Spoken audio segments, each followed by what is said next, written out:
மகாபாரத போரின் கடைசி வீரர் யார் தெரியுமா?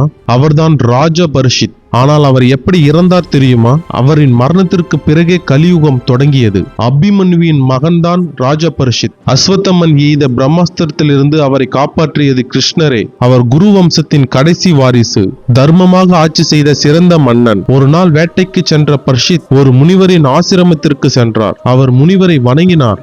ஆனால் முனிவர் ஆழ்ந்த தியானத்தில் இருந்ததால் பதில் அளிக்கவில்லை. அதை அவமானமாக நினைத்த பரீட்சித் கோபமடைந்தார். அருகில் இருந்த ஒரு பாம்பை எடுத்து முனிவரின் கழுத்தில் போட்டார். இதை கேட்ட முனிவரின் மகன் சிருங்கி கோபத்தில் சபித்தான்.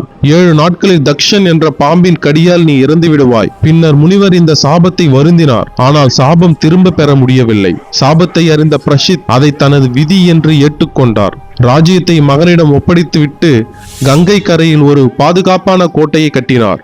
அந்த 7 நாட்களில் சுகதேவர் கூறிய பகவத் கதையை கேட்டு இறைவனை தியானித்தார். 7வது நாளில் தக்ஷத் பாம்பு ஒரு பூச்சி வடிவில் ஒரு பழத்துக்குள் மறைந்தது.